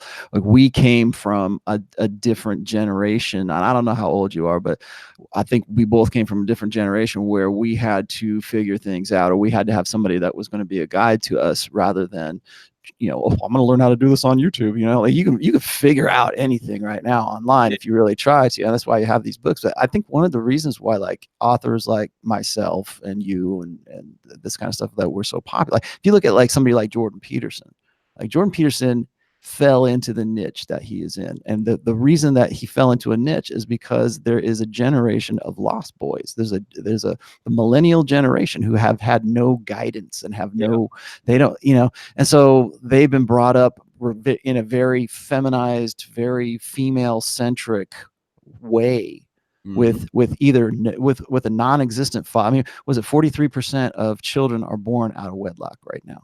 right, And right, so that means that there is not a father in that house, and yeah, that woman is either having to, to create at least a semblance of masculinity, like become the masculine model. And I think that that's kind of like the height of hypocrisy for women right now, is that they believe that they can be an equally effective father as they can be an equally effective mother.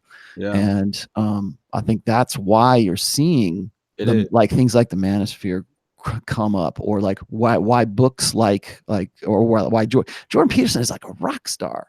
Yeah, And it's like I can and I've tried to be a rock star. You tried to be, you were in hip hop for a while. yeah, People would come to see you for your talent. They would come to see you. And he's packing like halls. Like back in the day, you had to be in a band, and there was a huge barrier to entry in that. right. Um, and you had to have something that people wanted. And again, I think that one of the reasons he's so popular right now, and really because why my books are popular and everything, is because people never got that education. Yeah, And so they made decisions based on a lack of education and a lack of understanding, and it right. got them into a lot of trouble. Yeah. And I just wanted to get your feel on that. I mean, is that why you wrote the book? I mean, my dad he didn't talk to me a lot about girls, I Mhm. kind of just learned from watching my dad, just like, picking up off his vibe, but my dad was like super strict, right? Where the point where I couldn't say yeah. I couldn't respond to my parents with yeah. It was either yes, mommy, no, mommy, yes, daddy, no, daddy. It couldn't be yes. It had to be yes, what? Yes, daddy. Mhm. It was, that's how strict my household was. My father was a drill sergeant in the military. He was intelligence section. He he he treated me like a soldier. Mhm. Mhm. And that training and that upbringing made me who I am. It provided me. So he would challenge me. He would, man, I'd be home chilling, right, Mhm. doing what I want to do. My dad would call me up and make me be tech support for one of his friends. I'd be on hour tech support. Like literally any random day of the week, I had to do remote tech support for people when this is Windows 95. You know what I mean? Mhm. Like just forcing me to be better, putting me in situations that made me rise to the occasion. And that is what helped me understand women in life, just understanding how to look at problems. Once you understand how to look at problems, any problem looks the same pretty much. You just got to figure out, the nuances of it all. But that's what my dad did, man. He just is like, still, man. He just sharpened the fuck out of me, man. And I didn't turn out what he expected, you know. He wanted a soldier, and I'm a rock Mhm. star. Like, Yeah, I heard that. I know my dad was Navy. yeah, Yeah. so he wanted a soldier, but I turned out to be a rock star. But not to say he's not proud of me. It's just, that's not what you expected. But it's only because, how him and my mother raised me, man. My mother was, yeah, I remember I was privileged too, Mhm. Um, My mother was a six-figure earner. My father was a six-figure earner.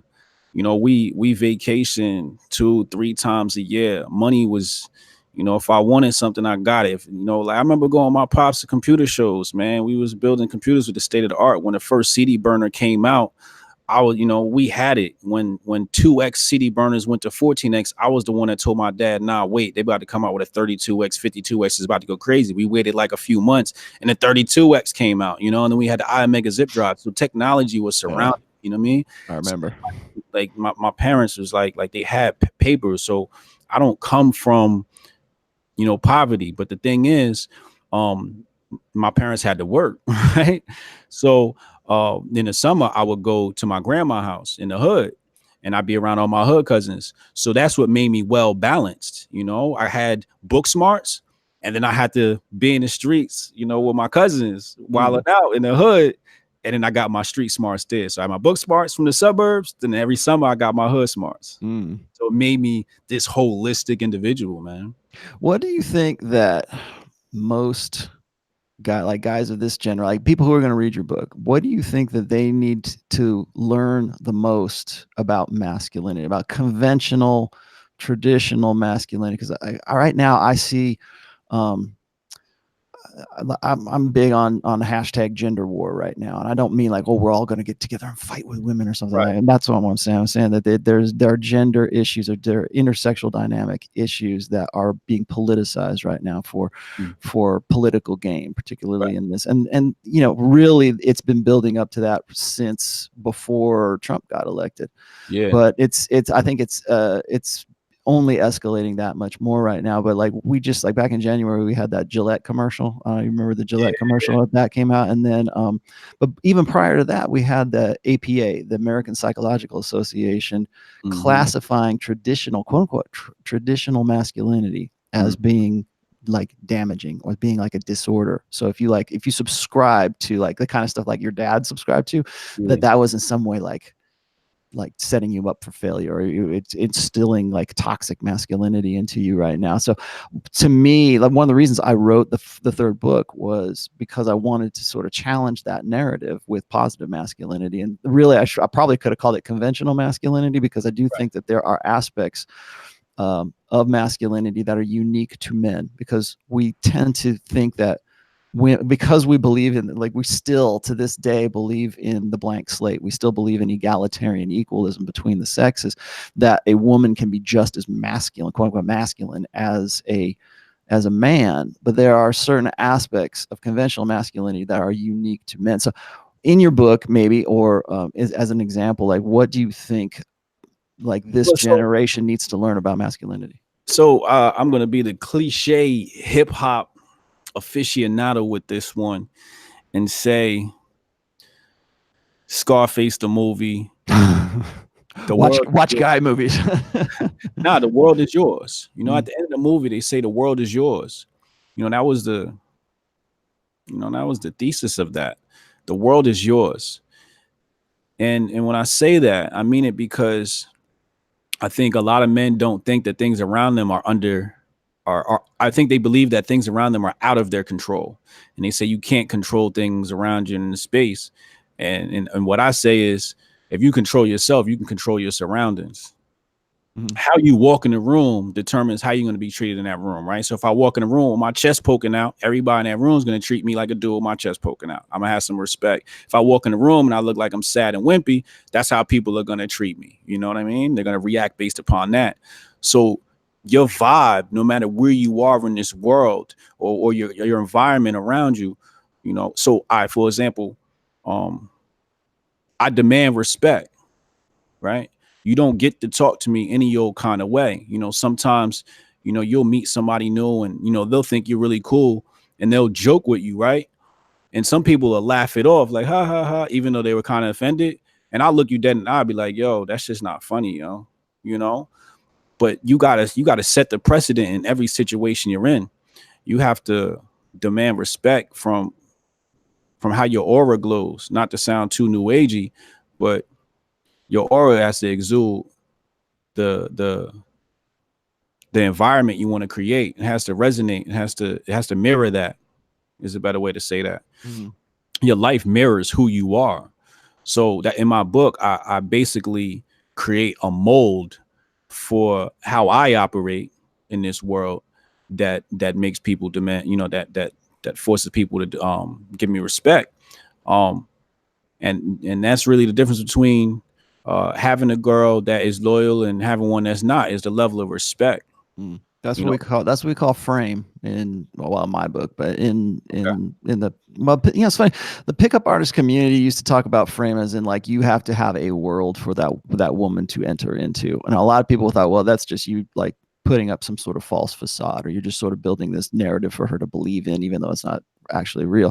And I'm like, no, you need to make that real. You need to actually build a life for yourself and build a world into which she wants to enter into. And Mm-hmm. so I think a lot of that probably, I mean, just by another name is what you're calling about is frame. And frame is actually something that is a psychological term. It's not just about pickup artistry or anything like that. It's guy, it like when you go into, like, if you have a cubicle job or you're working for another guy, the 8 hours that you are at your job, you are in your boss's frame. You do what he tells you to do. His interests become your interests, and you Right. have to work within that world. Well, that's one example of many. In a family, like you were just saying a minute ago about how your dad, it's not just yes, daddy, yes, it's yes, daddy, or it's yes, whatever. Yeah. That there is that expectation of respect, because you are working, kids know this from a very early age, is like you are in your parents' frame because you are dependent on them feeding you and clothing you and putting a roof over your head. So you are working within their frame. So their interests become your interests, and hopefully you've got good parents and that there is mutual interest. So when you're with a woman, that same thing applies. So you have to have that frame for that woman to enter into. And for most guys, frame is very weak.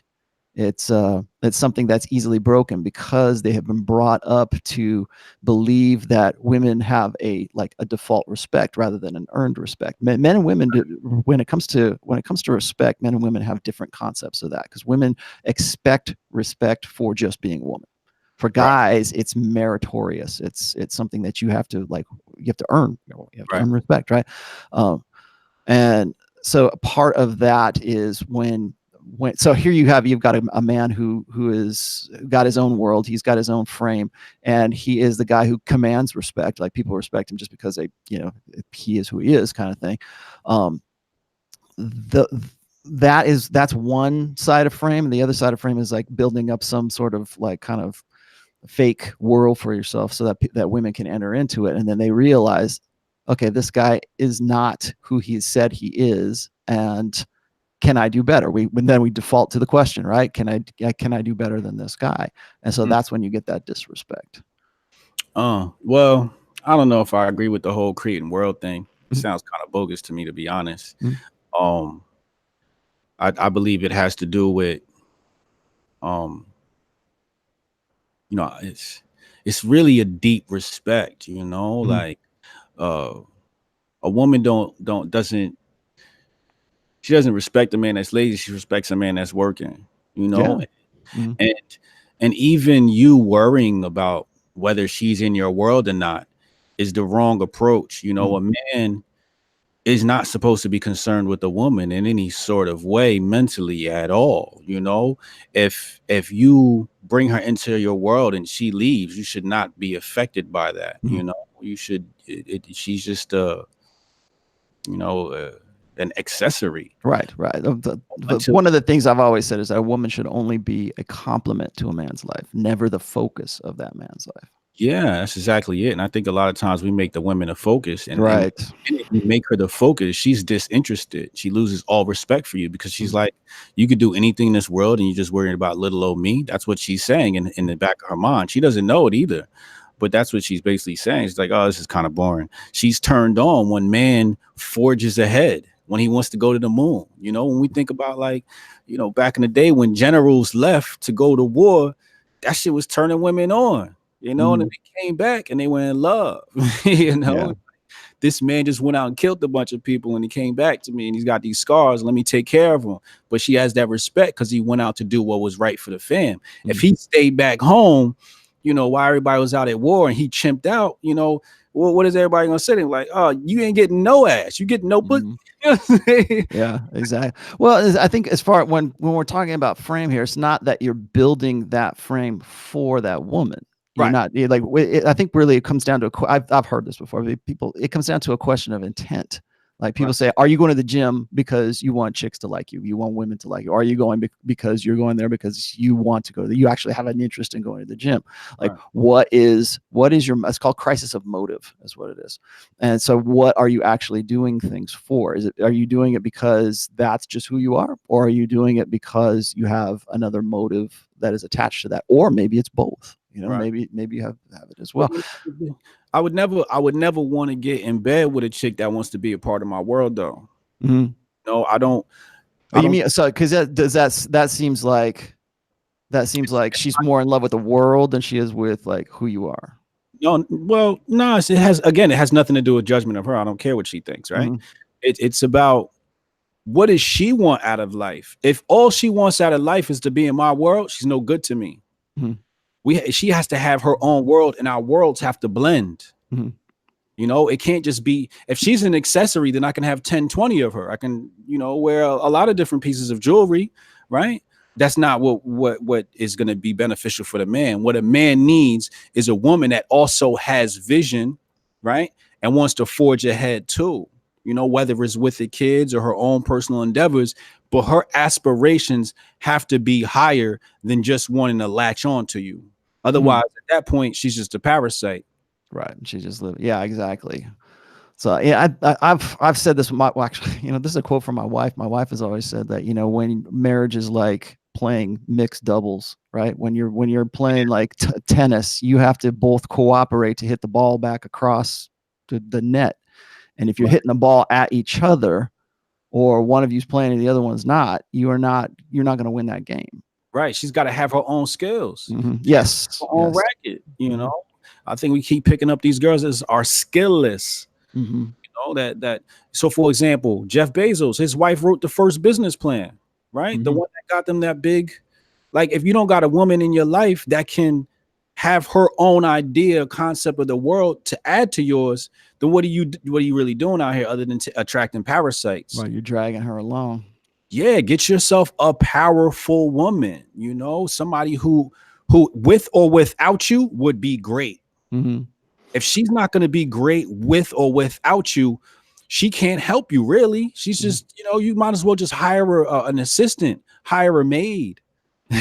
You can pay somebody to do the assistance to your life, right? Well, okay, I listened to you talk about this on Joe Rogan, and you were mentioning something about about women and femininity.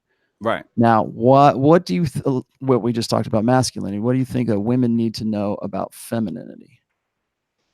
I don't know. I'm not a man, right? So, and that's another one of my things. Like, I don't get involved in female business, right? I don't understand femininity to the point where, I could speak on it in an authoritative manner. Do you think women need to be more feminine right now? I don't know what that means today, right? Like, people's idea of feminine has nothing to do with my idea of feminine, right? When I think of feminine, I'm Hotep, right? So feminine means to receive energy and male means to send energy, right? So when we talk about women being feminine, are they operating in their feminine energetic capacity? And I'm getting a little new agey here, but that's how we work over here at Hotep. But is she operating in her feminine energy? The external things mean shit, like getting dressed and wearing makeup and all that really doesn't mean anything, but is she operating her feminine energy? What I would say is, I could collaborate with some of my sisters and let them tell what femininity is, but I really don't know what femininity is today. It's male female relationships are just really weird right now, and they're not real. They're not organic. They're not how we were when life first began. They're so manipulated, based upon advertising and marketing and capitalism and socialism or whatever you want to call it. But the system that we live in now doesn't even allow a woman to operate in her womanly capacity, right? So, you know, you say feminine, it's like today you kind of need a masculine woman. Mm, You know, you need a woman that is going to be understanding how to build a business. Like to me, building a business is masculine. I feel like women shouldn't touch it at all. But then there's the other side of me where there's like, I don't want to be with a woman that doesn't want to be in business. mhm, So it's like that. So it's like, where's that balance? And I think women don't have a balance. But, you know, right now, femininity, you know, it seems to be attacking, right? That's not feminine. Feminine doesn't attack, right? mm, That's not what they're designed to do. So women who are on the attack are not feminine. mm. And that's kind of like where I leave it. So yeah, what I was going to say is that, and this is I get into this a little bit in the third book, is that it seems to me that we have, because we're really, ever since the sexual revolution, we have brought, because we believe in this blank slate equalism, like men and women could just be whatever the hell they want to be, right?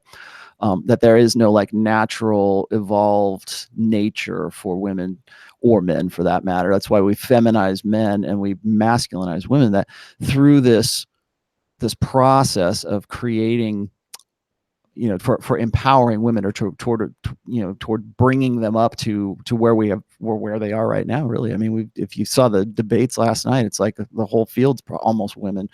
um if you what I'm seeing here anyways is that we're masculinizing women more, to the point where they don't, well, to the point where they don't know, um, they don't know. It seems to me like feminism has taught women not to do anything feminine. Like it's almost like it's a capitulation to failure.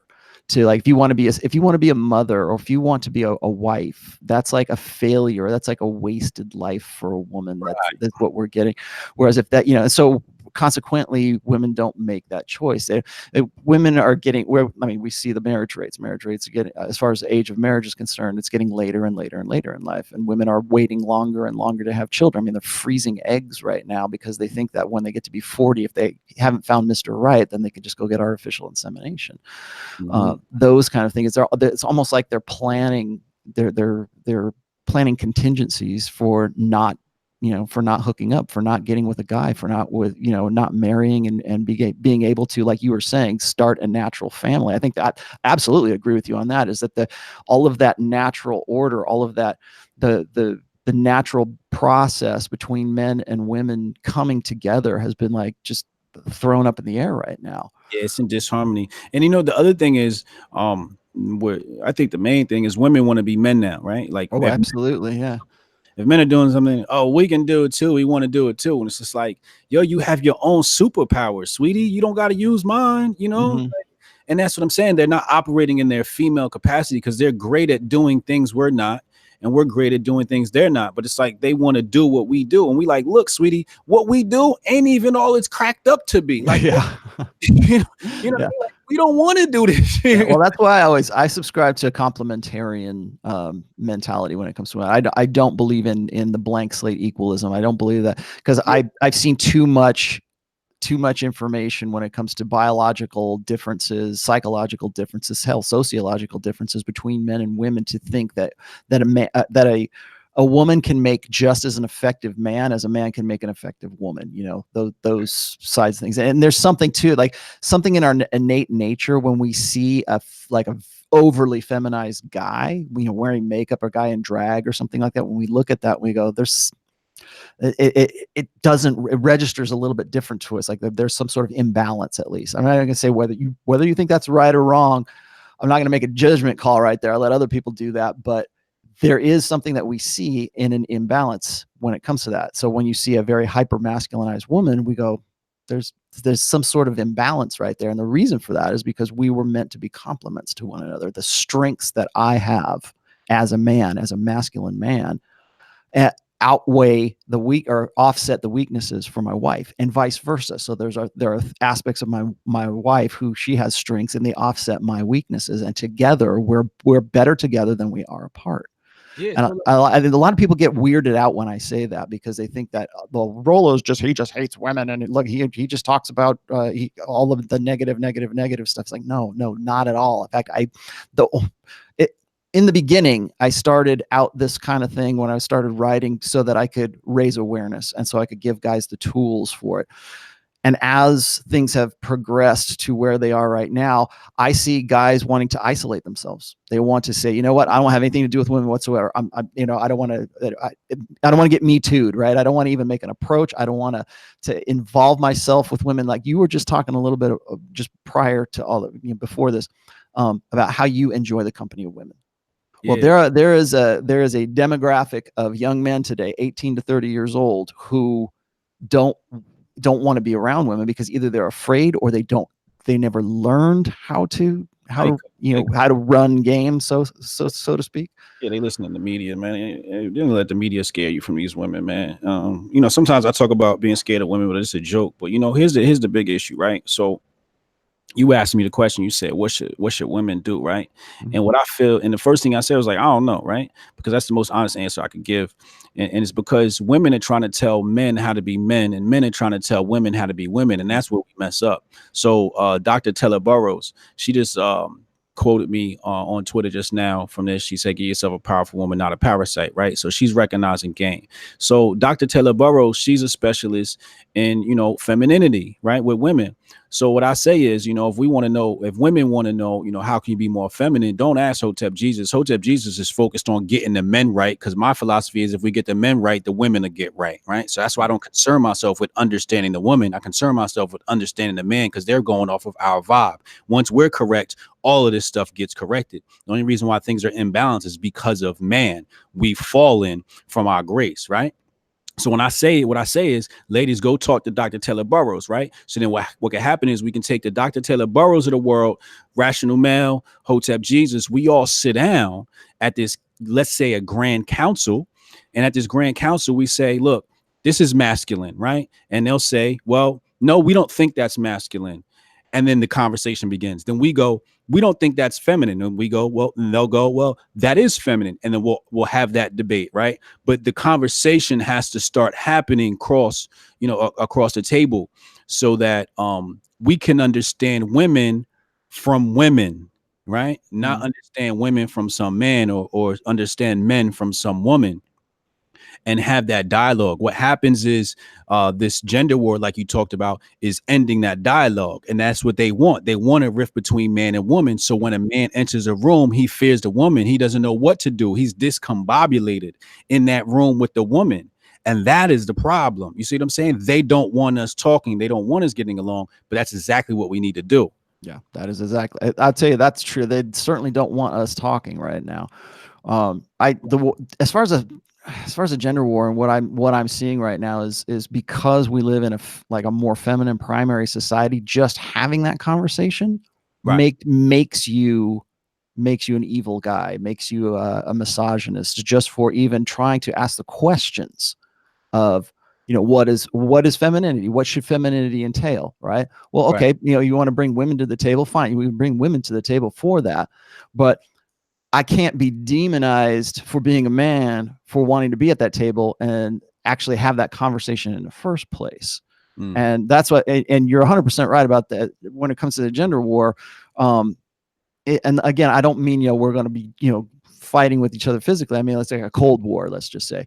It is a war of the narrative. It's a war of the words right here. So when you look at something like that Gillette commercial, or you look at, I think there was like a Nike commercial not too long ago. It's, for some reason, it's like all these, quote unquote male brands are suddenly turning into a message system for the feminine imperative, where it's like, this is the way you got to go. And honestly, I think they're doing this because they want a woman in the White House. They want to put a woman up. I would be very surprised if a woman wasn't running against Trump in 2020 right now.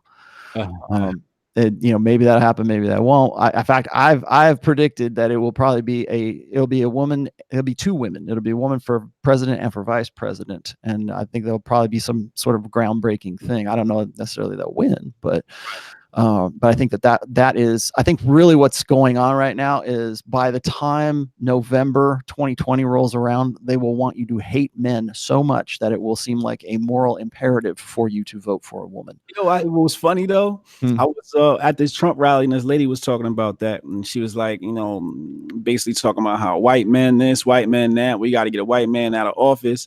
And then I brought up Tulsi Gabbard, and she had never heard of Tulsi Gabbard. Like, yo, you out here talking about how white men evil, and you don't even know about this POC woman that's running for election, right? But you out here talking about some woman empowerment. And I said, so who should I vote for? She was like, well, Biden. So I'm like, so you want me to trade one white man for another white man? But you said men are bad, right? So how are men bad, but you want me to vote for another man? There's a lot of confusion out here. But I don't think they'll let a woman, I don't think they'll let a woman be president, you know. I don't think they'll let a woman be president because, yo, you let a woman be president, you might have to JFK. I don't know if I could say that, but y'all know what I was about to say. Right, you know, right. It might be that type of treatment because a man, you know, you tell a man, oh, you know, I'll murder you and your whole family, da da da da. You know what I mean? But a woman, she'd be like, I don't give a fuck, do that shit. You did like, I mean, crazy. You catch them at the wrong time. Whole family for what they believe in. Well, see, here's the thing that I wrote an article, and this was like right after the 2016 election, and it was me sort of like throughout the 2015 to 2016 election cycle, I was sort of taking mental notes and writing stuff down as I'm doing all this about what's going on in an intersexual, like, gender politics, basically, is what, you know, between Trump and Hillary. And this is the way that I saw it, is that Hillary represented like the Gestalt feminine, right? She was the most extreme example that you could get of a woman who was a feminist, who is, you know, the power suit woman, you know, like she was the empowered female archetype. And the only person on planet Earth who could go up against that extreme of an archetype was Donald Trump, because he's the stereotypical white male misogynist son of a bitch who, you know, doesn't care about anything and is what anybody on the opposite side, on the more feminine, you know, the team woman, he is the embodiment of what they hate the most in masculinity. So you have the Gestalt masculine in Trump, and you have the Gestalt feminine in Hillary Clinton, and they're parodies of that. I mean, they're just the stereotypical archetype of those. And so you probably remember this back in the summertime of 2016. We saw all this propaganda. It's her turn, right? It's her turn. Well, they don't care that it was Hillary Clinton's turn. They care that it was her turn. It was time for a female to be in the office, is what that was saying. Is that it's no longer about just her as a part. I mean, people will say, well, you know, I voted against Hillary. It was him against her. And everyone on planet Earth thought it was her turn. Like, she was going to be the one that was going to win this, hands down, up until election night, where everybody was predicting that she, you know, there's only like a 5%, 3% chance that Trump was ever going to win this thing. And then throughout the night, people were just losing their shit. And they were losing their shit because Donald Trump, and when you say Donald Trump, the archetypal masculine guy, that the evil misogynist beat her. And that is, and in the reason I say that is because it was so certain that the companies were putting money into this new era that they thought was going to come in. Like, I don't know if you watched House of Cards, but House of Cards, that show was actually written in sometime during 2016 for the 2017 season, with the presumption that we would have a female president in office, so that they could sort of like spring, you know, stories to come off of that kind of thing. Like, now the male president's off, but now we have the female president kind of thing. And if you looked at like the Super Bowl commercials during that time, it was all this very female empowerment kind of narrative in those, like my girl's going to grow up to be president too, just like Hillary Clinton, but you have to edit that part out and put something else in there. But they were already preparing to have a female president. That's how certain they were. They were putting money into 2017 with the presumption that was going to happen. Yeah. And so when I was writing about that, I wanted to bring that out because when I was writing about that, I was looking at it from like a sociosexual standpoint, because a lot of people say, well, you just focus too much on sex, Rolla. That's all you're talking about. And it's like, no, I focus on intersexual dynamics and intergender dynamics. So that's my forte. Is sex part of that? Absolutely, it's part of that. But there are, like, I never talk about race. I never talk about religion. I never talk about politics, like, on their own, just standing by themselves. I've never done that. In fact, I've edited people. I don't even want that on my blogs. But if it is an intersexual, intergender issue that crosses over into those topics, absolutely, I'll talk about those. And that's why I started writing about that kind of stuff, because I think that the importance between how we relate to each other as men and women crosses over into our politics. It crosses over into our psychology. It crosses over into our spirituality, just like we were talking about. And I'm not going to sit here and say, well, you're the rational male, you shouldn't talk about spirituality. I'll tell you right now, the spirituality is a part of the human experience. So I have to cover that, because that is also on one of those things that crosses over into intersexual dynamics. So that is why hypergamy is so goddamn important. Okay. That is like when I'll throw out one more story here. So there was an FBI agent who had fallen in love with some ISIS commander, like warlord or something, that she was supposed to be like ghosting, and this is this is a true story. And she fell in love with the guy because he was so dominantly masculine. The guy was just, he commanded respect, right? He had all of this, people, like, men would live and die because of this guy. And so she went and flew out to wherever he was in Yemen or someplace in the Middle East so that she could marry the guy. And then once she got there, she realized she'd made this horrible mistake. She left her husband, who was in the military right at that point, because he was sort of this kind of beta, by comparison anyways, this beta kind of guy, that she's, falling in love with this more alpha warlord guy in ISIS, who she's, as an FBI agent, she's supposed to be monitoring. She gets she realizes her mistake. She gets extradited back to the United States, and, she gets basically a slap on the wrist. When people say, well, that, what does that have to do with anything? Well, the thing is if it weren't for intersexual dynamics, if it weren't for hypergamy, if it weren't for all of the things that I talk about, or you talk about as well, in your book as well, if it weren't for those things, if we didn't understand those things, you wouldn't understand, an issue of national security. That's basically an issue of national security. And so that's why this shit is important. Yeah, you gotta know everything. My whole life, everybody told me, "Oh, you a jack of all trades. You a jack of all trades." And when I was young, I used to go along with that. Then as I started getting older, I'm like, no, I just know more than you. People throw that at me. I go, I'm a master, or I'm a jack of all trades, but I'm a master of some. Yeah, right. Few of them I'm good at. Yeah. So for me, there's no such thing as mastery, right? If you've reached mastery, you've begun to die, right? I live the life of the perpetual student. I'm always in learning mode. You know what I mean? I teach in order to learn, right? Right. So one day I was, I wanted to. I know this world's very manipulated, right? So I'm like, how do you become a bestseller? I know it's not because you just write a great book, right? So I started doing my Googles. And then, the cookies tracked me or whatever. And then I went to Instagram, and then I found some dude. I'm not going to say his name because I don't want to tarnish his brand. But we got on a call, and, he wanted to pitch me his, Tony Robbins type, Ty Lopez type program, whatever. And I knew I wasn't going to buy it because I know when I'm being sold something I don't need,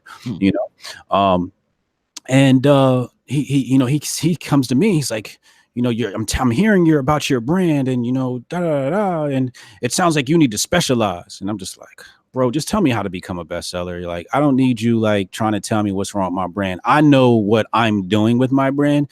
You can't from 15 minutes understand Hotep Jesus. I'm way too complicated to try and understand for what I'm trying to explain in 15-minute, consulting conversation. You know what I mean? but I played along just to see, I played along like, oh yeah, you think I need to specialize? Well, tell me, I do that. I play along sometimes just to hear people out, because maybe there's something I can pull. But a lot of people, say that, oh, you need to specialize, and I'm like, in that specialization is still a whole bunch of subjects you need to understand to be good at that specialization, right? So when people ask me what's my specialization, it's really broad, but I am going to change this fucking world. Right. Leave a dent in the universe. I'm here to put a dent in the universe. I'm not here to, I want to be a CEO one day. I've done that. I was a CEO when I was 19 years old. Like, I'm trying to put a dent in the universe, and in order to do that, I need to talk. I can't just talk about one thing. Like, you want me to just talk about politics? No, that's what these other bozos are for. These other dudes that want to live their life for a spot on Fox News, and that's the pinnacle of their life. They'll always be the dude known as the dude from Fox News. I want to be the dude that built the Fox News competitor. You know what I mean? It's a different dynamic, but in order for me to be Hotep Jesus, I have to understand many different things. You can't teach a man how to be a man without understanding some sort of biology. So in my book, we got to talk about the biology of man, like I talked about on Joe Rogan, and the effects of losing your semen. Like, you can't tell somebody to be a man and not know the man's body. You know what I mean?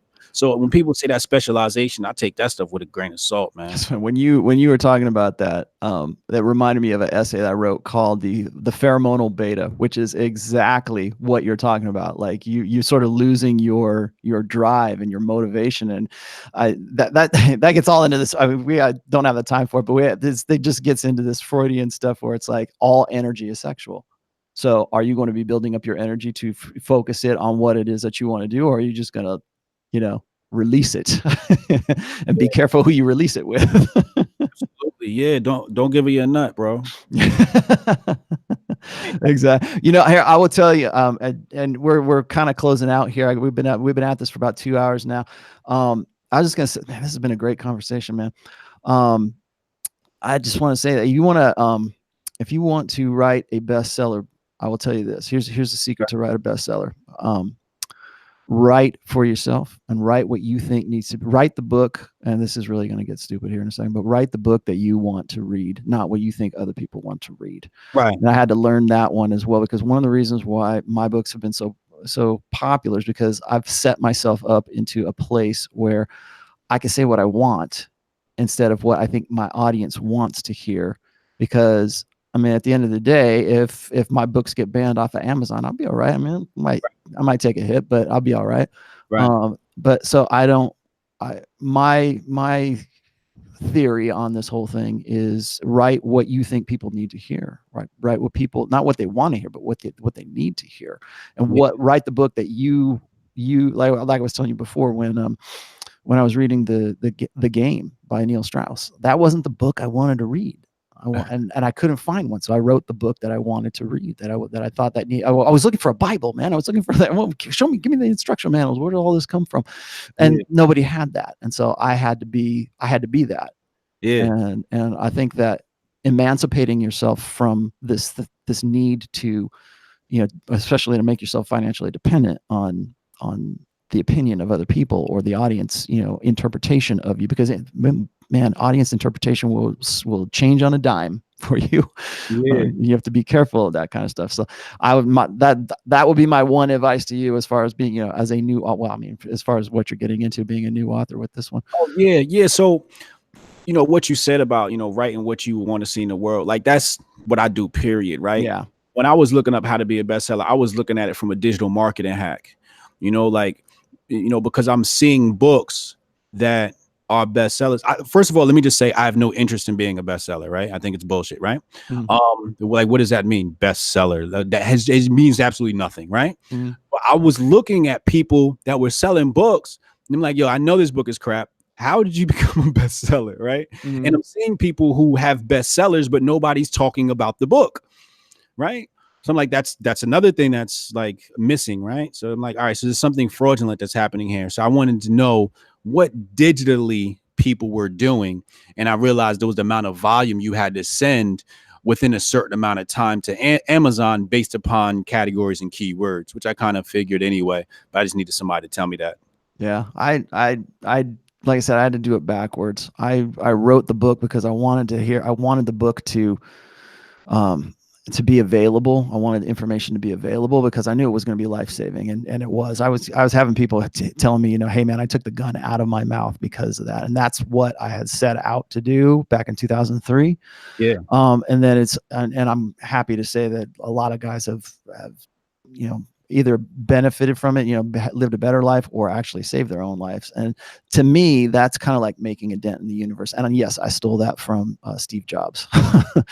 But maybe he's a good example of this. Is like the guy had more than enough money to do what he could just duck out and just live and do whatever he wants to do for the rest of his life. He didn't have to do anything else. But like once he discovered that he had cancer and he was probably not going to live too much longer, that's when he became even more productive. He became hyper productive because that's what he wanted to do. He wanted to leave a mark on the universe, and that's exactly what he did. And Yeah. when I hit 50 years old, I thought the same thing. I'm like, do I want to be known as the guy who was just the brand manager of like some liquor brands and lived happily ever after, or do I want to help people? What do I want to leave behind? Yeah. And I think once you sort of understand your own mortality, and I don't, when you're young, you don't think about it. You think you're invincible and you just do it. I'm going to just go make as much money as I possibly can. Hey, good, go ahead. But like when you get a little bit older, you go, what do I want my legacy to be? What do I want to be remembered for? At least that's me. I know other people don't think that way. Other people are just like, they're just happy to just live a life and go. But like, Yeah. I wanted to leave something more. And I think you did too. Yeah, man. I want to preach independence at the highest order. So, for example, when we talk about being a bestseller, right? I don't promote my book on Amazon. I made my book Dumb Stupid on Amazon just so idiots wouldn't buy it. You know what I mean? Because, like I said, I saw it 10 years ago that Amazon was Kindle. So I'm like, they burning books. And then you look at like what we make on those books. I'm like, nah, bro, I'd rather not be a bestseller and take 100% off a digital PDF. I'll sell, like I sold autograph copies of my books to people as physical, but my book is very high priced. It's 97. It's on sale half off right now. My book on marketing with all my dirty secrets, all my history on Twitter, all my marketing history.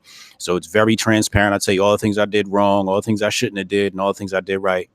Like I said, because it's expensive because I'm giving away like my dirt, like the shit I don't want people to know about, but I want a large portion of the sales to go to me. Like I'm not sharing it with Amazon. You know what I mean? Especially when Amazon won't let Roosh have a platform. They're censoring Roosh. So when I see that type of stuff, it's like, am I going to do what's right, or do I want to be a bestseller? You know what I mean?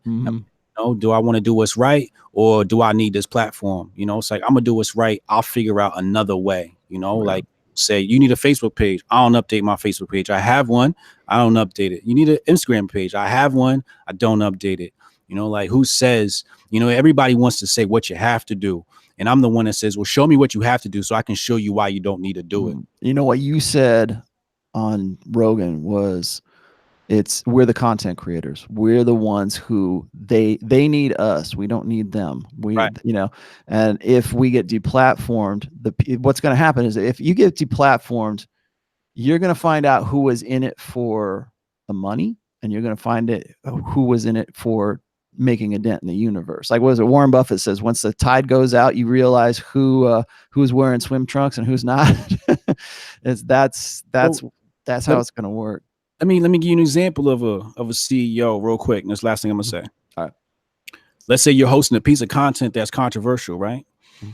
You're a multi-million-dollar company. You're doing really well. You're really wealthy, and Stripe comes down on you, and they say, "Yo, if you keep this content on your platform, we're going to remove your services. You won't be able to use Stripe anymore." Right?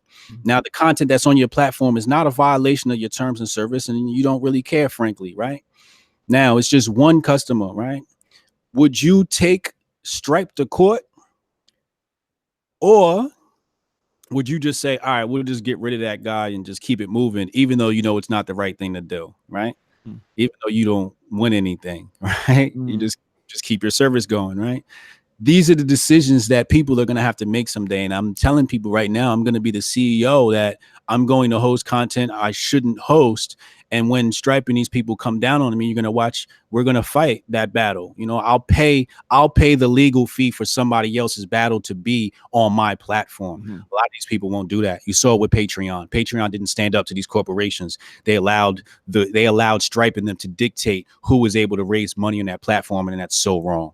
Right, I know. And then, of course, maybe you could tell me a little bit about this. Is a lot of guys are saying, well, you know, like you're saying, go create your own platform. I think Jordan Peterson's he wants to create some sort of new media platform or something. Great. I think that's fantastic. In fact, I told guys that at my speech last year, about there's a lot of opportunity in that. Like, if you want to create the next YouTube, go out and do that. But here's the thing, is like, how are you going to get payment process? How are you going to get this process? How are you going to do that? Well, you got to go create all those things until you get to the point where you're playing whack-a-mole, right? I mean, you're just trying to like create this and create this and create, and basically you're creating your whole world. You know, and that's what we are. We're content creators. You have to go out there. If you want that to happen, if you want that to exist in your world, you have to go do that. I'm glad you're doing what you're doing as far as that's concerned. Yeah. But they need content. They need somebody like just like what you're saying. I have Facebook. I don't use it. I have Instagram. I occasionally use it, but it's just for personal stuff. I'm not like trying to market myself on it. It's just like people want to see what my daily life is about. I might post a picture or something. But, Twitter is where I do most of my engagement, just like you. I 100% agree with you on that. But it's the content. It's what are you creating? What are you putting out there? I mean, my blog is actually more, I think, important to me than anything else. I mean, I'm working on a book right now, and that's great, but what I produce and what my ideas are and getting them out to people is more important to me right now. Like Royce and Chateau Hartiste just got his blog, which was a Manosphere staple, just got erased by WordPress, and that scared me, because I'm like, if they're doing that. I mean, now granted, I don't talk about ethno-nationalism. I don't talk about any alt-right. I don't talk about any of that kind of stuff. That blog really leaned over into that over the last like 6 or 8 years. And I have always stayed away from that. So I think I'm probably okay, but still, now WordPress is entering into this. Now WordPress is, now I have a business account with them, but they could very easily just cancel that and say, you're on your own. And I would spring back, and I'd probably be able to do that. But then now I've got to rebuild. I get zeroed out, right? I got to rebuild my engagement again with a new site, because I'll still own the URL, but I still got to build with something new. Same thing with Twitter. Same thing with YouTube. You get zeroed out.